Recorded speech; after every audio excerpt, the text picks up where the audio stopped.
PM किसान सम्मान निधि हो, rain water harvesting हो, सिंचाई की योजनाएं हो, क्वालिटी सीड्स हो, फर्टिलाइजर की आवश्यकता हो, हर क्षेत्र में आज और किसान को एक भरोसा हो गया है फसल बीमा का, वो साहसिक बना रहा है, उसका परिणाम भी देश को मिल रहा है। जो पहले कल्पना की बात थी आज हकीकत बन गई है। देशवासियों, हमारे देश के पशुधन को बचाने में हमें कोविड की वैक्सीन मुफ्त में मिली वो तो याद है, लेकिन हम पशुधन के लिए भी अब तक 125 डोज मुफ्त में पशुओं को लगा चुके हैं।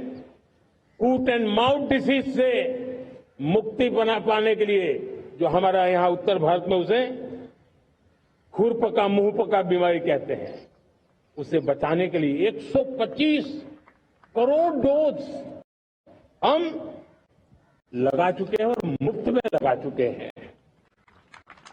हम खेती के मामले में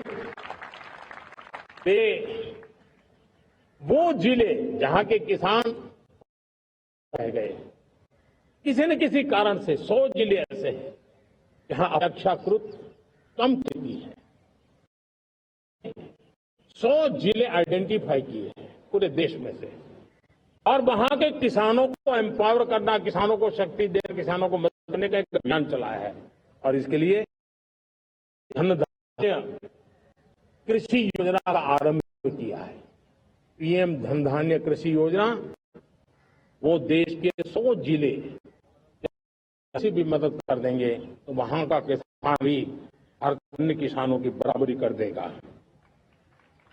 हमारे देशवासियों, भारत के किसान, भारत के पशुपालक, भारत के मछुआरे, ये हमारी सबसे बड़ी प्राथमिकता है। भारत के किसान, भारत के मछुआरे, भारत के पशुपालक, उनसे जुड़ी किसी भी हितकारी नीति के आगे मोदी दीवार बन के खड़ा है।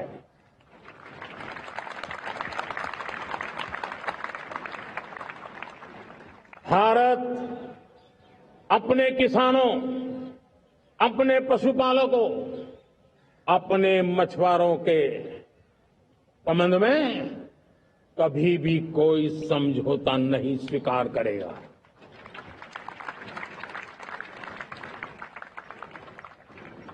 प्यारे देशवासियों, गरीबी क्या होती है मुझे किताबों में पढ़ना नहीं पड़ा है, मैं जानता हूं। सरकार में भी रहा हूं और इसलिए मेरी कोशिश रही है कि सरकार फाइलों में नहीं होनी चाहिए। सरकार देश के नागरिकों की लाइफ में होनी चाहिए।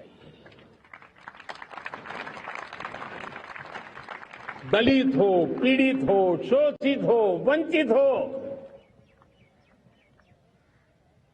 उनके लिए सकारात्मक रूप से सरकारें प्रोएक्टिव हो, सरकारें प्रो पीपल हो,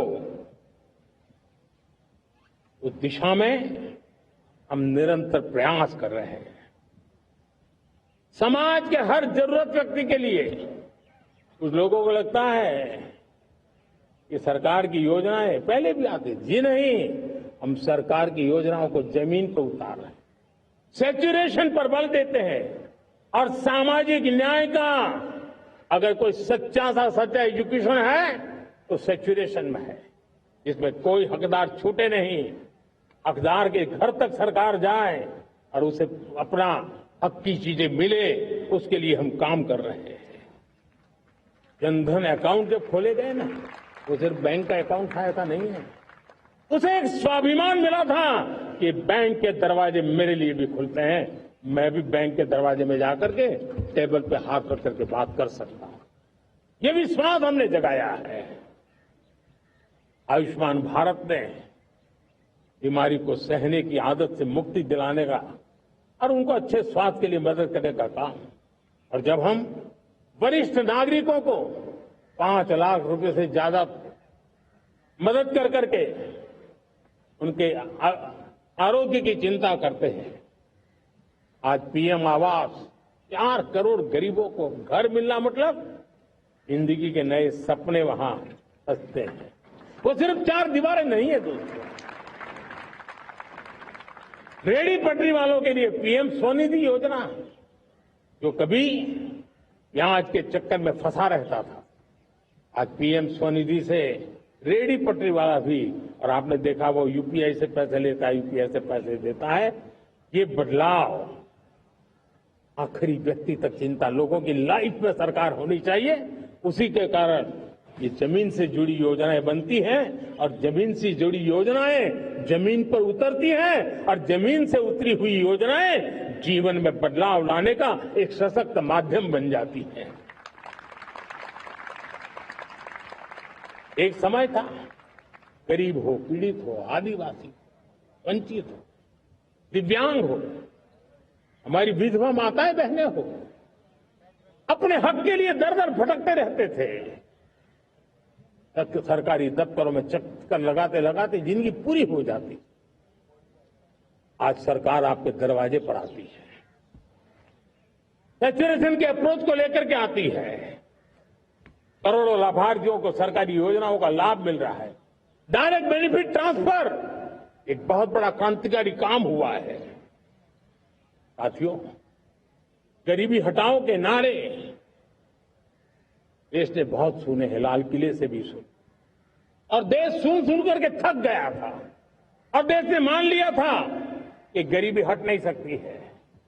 लेकिन जब हम योजनाओं को गरीब के घर तक ले जाते हैं, विश्वास को गरीब के मन में हम पैदा करते हैं, और मेरे देश के 25 करोड़ गरीब गरीबी को परास्त कर करके गरीबी से बाहर निकल करके एक नया इतिहास बनाते हैं। आज 10 करोड़ गरीब और 10 वर्ष में 25 करोड़ से ज्यादा गरीब गरीबी को परास्त कर करके गरीबी से बाहर निकले हैं और एक न्यू मिडिल क्लास तैयार हुआ है। मेरे साथियों, ये न्यू मिडिल क्लास और मिडिल क्लास एक ऐसी जुगलबंदी है जिसमें एस्पिरेशन भी है, एफर्ट भी है। वो देश को आगे बढ़ाने के लिए बहुत बड़ा सामर्थ्य बनने वाली है। मेरे प्यारे देशवासियों, बहुत ही निकट भविष्य में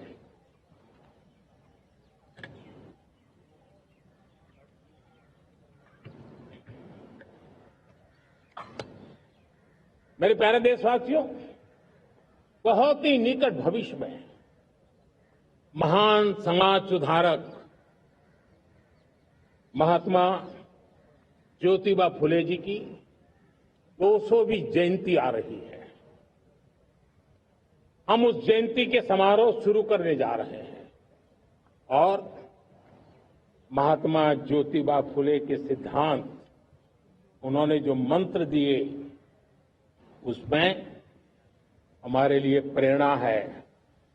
पिछड़े को प्राथमिकता, पिछड़े को प्राथमिकता देते हुए हम परिवर्तन की ऊंचाइयों को प्राप्त करना चाहते हैं। हम इसके लिए परिश्रम की पराकाष्ठा करना चाहते हैं। हम पारदर्शी नीतियों के द्वारा पिछड़ों को प्राथमिकता, ये हम धरती पर उतारना चाहते हैं और पिछड़े के जीवन में उतारना चाहते हैं। साथियों, रेहड़ी पटरी वालों के लिए स्वनिधि योजना हो या हमारे हुनर वाले, हाथ से काम करने वाले विश्वकर्मा योजना की बात हो, आदिवासी में भी जो पिछड़े रह गए हैं उनके लिए पीएम जनधन की योजना की बात हो, हमारे पूर्वी भारत को विकास में पूरे देश के अंदर बराबरी में लाना और उनको नेतृत्व देने की दिशा में काम हो, हम सिर्फ समाज पिछड़े हो उनकी चिंता तक अटकने वाले नहीं है। जो क्षेत्र पिछड़े हैं उनको भी हम प्राथमिकता देना चाहते हैं। जो जिले पिछड़े रहे हैं हम उनको प्राथमिकता देना चाहते हैं। जो ब्लॉक पिछड़े रहे हैं उनको प्राथमिकता देना चाहते हैं। हमने 100 एस्पिरेशनल डिस्ट्रिक्ट, 500 एस्पिरेशनल ब्लॉक, उसी मिशन में काम किया है। हमने पूर्वी भारत के विकास के लिए हजारों करोड़ रुपए के इंफ्रास्ट्रक्चर के प्रोजेक्ट को बल दिया है। हमने पूर्वी भारत के जीवन को बदल करके देश की विकास यात्रा में भागीदार बनने का। मेरे प्यारे देशवासियों, जीवन हर क्षेत्र में विकास होना चाहिए। विकास के लिए खेल का भी महत्व होता है। और मुझे खुशी है कि एक जमाना था जहां बच्चे खेल में अगर समय लगाते तो माँ बाप ज्यादा पसंद नहीं करते थे। आज एकदम से उलट गया है। अगर बच्चे खेलकूद में आगे आते हैं, रुचि लेते हैं, तो माँ बाप गर्व से भर जाते हैं। मैं इसे एक शुभ संकेत मानता हूं। मेरे देश के परिवार के अंदर खेल को प्रोत्साहन का वातावरण मैं देखता हूं, मेरा मन गर्व से भर जाता है। मैं इसे देश के भविष्य के लिए बहुत शुभ संकेत मानता हूं। और साथियों, इस खेल को बढ़ावा देने के लिए हमने नेशनल स्पोर्ट्स पॉलिसी कई दशकों के बाद हम देश में खेलो भारत नीति को लेकर के आए हैं, ताकि एक खेल जगत का सर्वांगीण विकास का प्रयास हो। स्कूल से लेकर के ओलंपिक तक हम एक पूरा इकोसिस्टम डेवलप करना चाहते हैं। चाहे कोचिंग की व्यवस्था हो, फिटनेस की बात हो, खेल के मैदान हो, खेल की व्यवस्थाएं हो, खेल के लिए आवश्यक साधन हो, लघु उद्योगों को भी खेल के साधन बनाने में मदद करने की बात हो। यानी एक प्रकार से पूरा इकोसिस्टम हम दूर दराज के बच्चों तक पहुंचाना चाहते हैं। लेकिन साथियों, जब मैं फिटनेस की बात करता हूं, जब मैं खेलकूद की बात करता हूं, तब मैं एक चिंता भी आपके सामने रखना चाहता हूं। हमारे देश के हर परिवार को चिंता करनी चाहिए। मोटापा हमारे देश के लिए बहुत बड़ा संकट बनता जा रहा है। आने वाले वर्षों में लोग, जो पंडित लोग हैं वो कहते हैं, जो जानकार लोग कहते हैं, हर तीसरे व्यक्ति में एक व्यक्ति मोटापे का शिकार होगा। हमें मोटापे से बचना है, ओबेसिटी से बचना है। और इसलिए मैंने बाकी सब करना पड़ेगा, लेकिन एक छोटा सा सुझाव दिया था कि परिवार तय करे कि जब खाने का तेल घर में आएगा 10% कम ही आएगा और 10% कम ही उपयोग करेंगे, और हम ओबेसिटी के खिलाफ लड़ाई को जीतने की दिशा में हम अपना योगदान देंगे।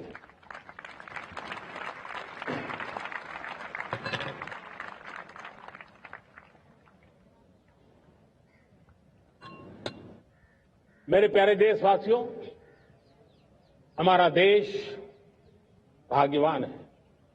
हजारों साल की विरासत के हम धनी हैं, और वो हमें निरंतर ऊर्जा मिलती है, प्रेरणा मिलती है, त्याग और तपस्या की राह मिलती है।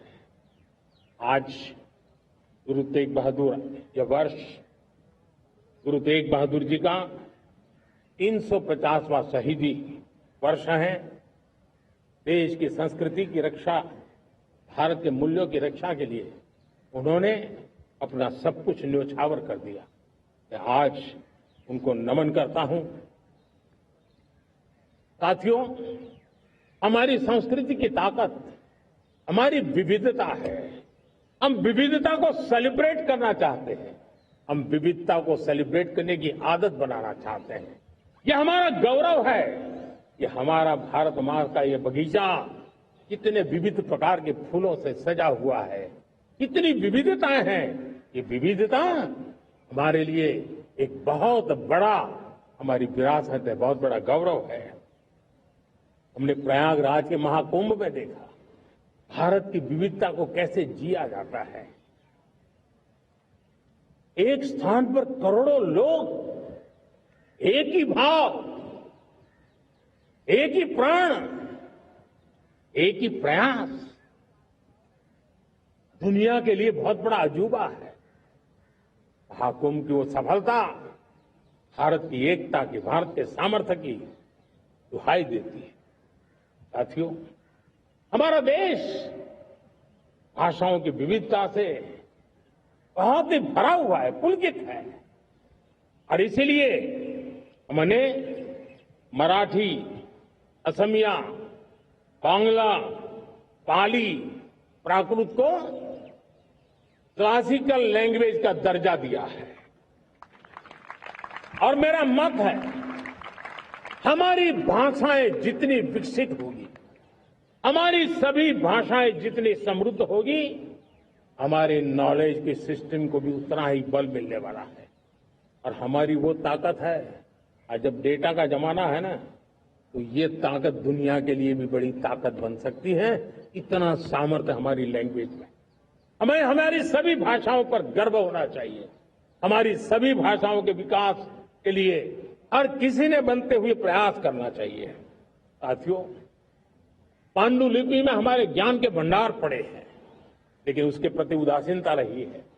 इस बार हमने ज्ञान भारतम योजना के तहत देश भर में जहां भी हस्तलिखित ग्रंथ है, जहां पांडुलिपियां हैं, सदियों पुराने जो दस्तावेज हैं, उनको खोज खोज करके आज की टेक्नोलॉजी का उपयोग करते हुए उस ज्ञान की समृद्धि को आने वाली पीढ़ियों के लिए काम आए, उस दिशा में काम कर रहे हैं।